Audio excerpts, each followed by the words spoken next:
শুভ সকাল আমার প্রিয় বন্ধুরা, রিতাস ডেইলি ব্লগ চ্যানেলে তোমাদেরকে অনেক অনেক ভালোবাসা, অনেক অনেক অভিনন্দন ও অনেক অনেক স্বাগত জানাই। আর জানো তো, মনটা একটু বেশি খারাপ আছে। কেন বলো তো? ওই যে আরজি কর হাসপাতালের ঘটনাটা, মানে টিভিতে মোবাইলে যতই দেখছি ততই মনটা খারাপ লাগছে। সেই জন্য মনটা একটু আজকে ভালোই নেই, খুব খারাপ আছে। কিন্তু কি আর করার বলো, রান্না তো করতেই হবে। পেট যখন আছে তখন রান্নাও করতে হবে আর খেতেও হবে। সেই জন্য দেখো রান্না করতেই চলে এসেছি। আর এই যে দুটো ডিম ছিল, বাড়িতে কিছু সবজি সেরকম ছিল না, দুটো ডিম ছিল, ডিম দুটো ফেটে নিয়েছি, এই দুটো রেডি করে নিয়েছি। আর এদিকে ভাতটা দেখি কতদূর হয়েছে। তো ভাতে আমার এখন জল নেই, সেই জন্য ভাতটা একটু জল দিয়ে দেবো। আর আজকে জানো তো, রান্নার দিকে আমার মনটা একদমই নেই, শুধু আমার ওই নরপিশাচগুলোর দিকে মনটা পড়ে আছে। শুধু ইচ্ছে করছে তাদের বদনগুলো একটু একটু দেখতে, আর কোন মায়ের পেটে জন্মগ্রহণ করেছে সেই মাদের মুখগুলো একটু দেখতে। এত ঘেন্না করছে, মানে বলে বোঝাতে পারবো না। তো কী আর করার, আমরা তো আর কিছু করতে পারিনি। যা করবে তা পুলিশ করবে, সিবিআই করবে।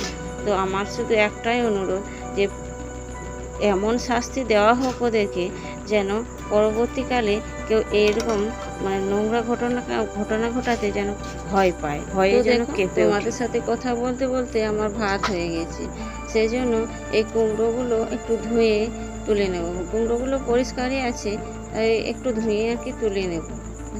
পরিষ্কার আছে তো ধুয়ে একটু তুলে নিয়ে রেখে দিই।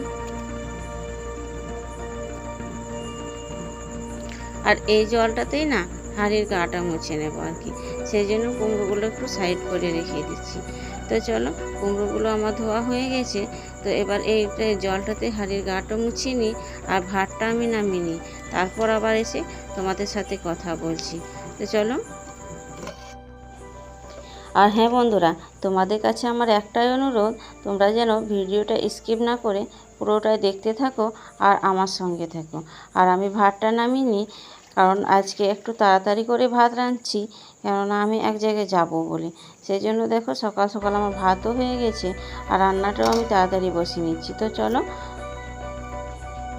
আমার মাছ ঝরানো হয়ে গেছে। তো ভাতের ওই ভাতের হাঁড়িটা রেখে দিয়ে ওই যে ডিম ছিল, ডিম যেটা ফেটে রেখেছিলাম, সেই ডিমটা কিন্তু এখন ভেজে নিচ্ছি। তো ডিমটা ভেজে তুলে রেখে দেবো, মানে খাবার সময় ভাজতে গেলে আর কি গ্যাস তো নেই যে খাবার সময় ভাজবো, সেই জন্য আগে থেকে ভেজে নিলাম।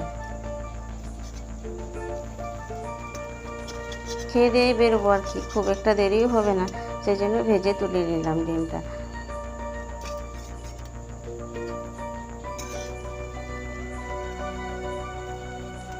গ্যাস থাকলে একটা সুবিধা হয়, যে খাওয়ার বেড়ে মানে ভাত বেড়ে আর কি ডিমটা ভাজা হয়, আর গরম গরম ডিমের অমলেট খেতে বেশ ভালো লাগে। কিন্তু কি আর করার, কিছু করার নেই, গ্যাস যখন নেই তখন এইভাবেই রান্না করতে হবে। তো চলো, আমার ডিমের অমলেট হয়ে গেছে, এবার আমি পোস্তটা করে নেব। পোস্তটার জন্য একটু ফোড়ন দিয়ে দিলাম, দেখো। আর তোমরা বন্ধুরা কে কে পোস্ততে ফোড়ন দাও, অবশ্যই কমেন্ট করে আমাকে জানিও। তো আমি 5 ফোড়ন দিই এই কারণে যে পোস্তটা একটু সেন্ট ওঠে 5 ফোড়ন দিলে, সেই জন্য।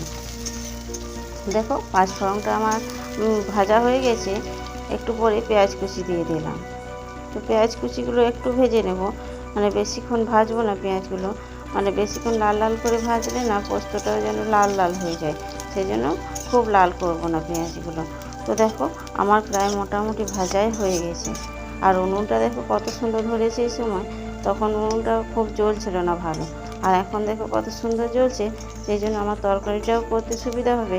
তো দেখো আমার পেঁয়াজটা ভাজা হয়ে গেছে মোটামুটি। তো এবার কিন্তু আমি কুমড়োগুলো দিয়ে দেবো।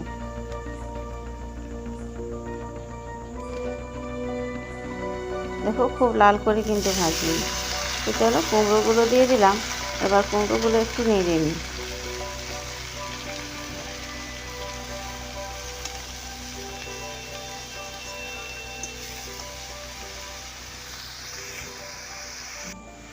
তো কাঁচা কুমড়ো পোস্ত হবে। তো এই কুমড়োগুলো একটু নেড়ে নিয়ে দেখো লবণ দিয়ে দিলাম। এই লবণটা দিলে কি হয় বলো তো, আমি না আগে থেকেই লবণ দিয়ে দিই, এই লবণটা দিলে কিন্তু সবজিটা একটু তাড়াতাড়ি নরম হয়ে যায়। এই লবণ দিয়ে এবার একটু ঢাকা দিয়ে দেবো, মানে ঢাকা দিলে সবজিটা ভাপে আর এই লবণের জন্য কিন্তু তাড়াতাড়ি সেদ্ধ হবে। আর আমার একটু তাড়াও আছে, আর উনুনটাও খুব সুন্দর দেখো ধরেছে। তো চলো ঢাকাটা দিয়ে দিই, তারপর আবার পরে কিছুক্ষণ পর আবার এসে দেখবো যে কী হয়েছে। তো চলো একটু পর এসে দেখছি যে কুমড়োটা বেশ সুন্দর সেদ্ধ হয়ে গেছে। দেখো কত সুন্দর সেদ্ধ হয়েছে।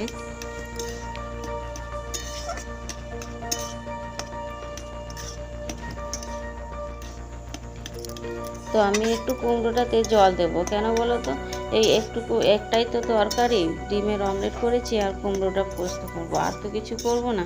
সেই জন্য ভাবলাম যে একটু ঝোল ঝোল মতন করবো, সেই জন্য একটু কুমড়োটাতে জল দিয়ে দিলাম। তো দেখো এই যে জল দিয়ে দিলাম, তাহলে একটু ঝোল ঝোল হলে মানে ভাত খেতে সুবিধা হবে আর কি। আর এই যে বেশি জল দিইনি, কারণ এই জলটাও আবার দেখবে বেশি থাকবে না, অল্প থাকবে, মানে আর একটু সেদ্ধ করবো আর কি। তো চলো পোস্তটা দিয়ে দেবো একটু পরে। তারপর এই যে পোস্তটা দিয়ে দিলাম, আর আমার রান্নাও হয়ে গেছে কমপ্লিট।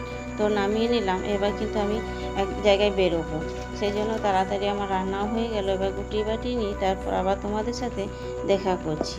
তো চলো আমার কিন্তু পুরো কমপ্লিট, পোস্ত, ডিমের অমলেট আর কুমড়ো পোস্ত, ব্যাস।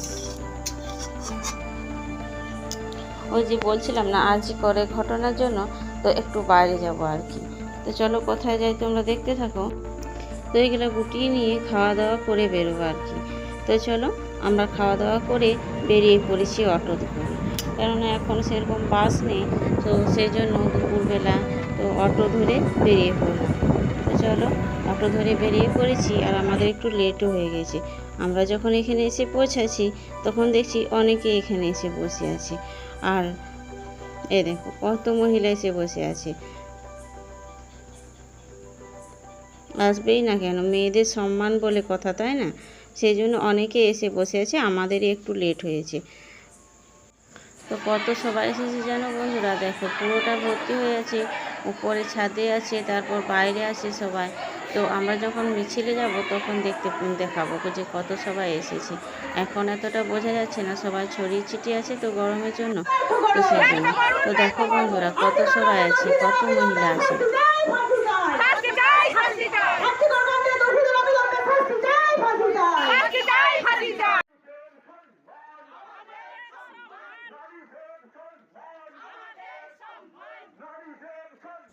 তো দেখো বন্ধুরা কত মহিলা এসেছে, প্রচুর মহিলা। দেখো তোমাদেরকে দেখানোর জন্য ভিডিওটা একটু থামিয়ে দিলাম। তো আমাদের সরকারের কাছে একটাই অনুরোধ, সেই সমস্ত দোষীগুলোকে তাড়াতাড়ি করে ধরে যেন ফাঁসি দেওয়া হয়। আর বন্ধুরা তোমাদের কাছে আমার একটাই অনুরোধ, তোমরা যেন সব সময় সতর্ক থেকো এবং নিজেদের খেয়াল রেখো। এই বলে আমি আজকে বিদায় নিলাম।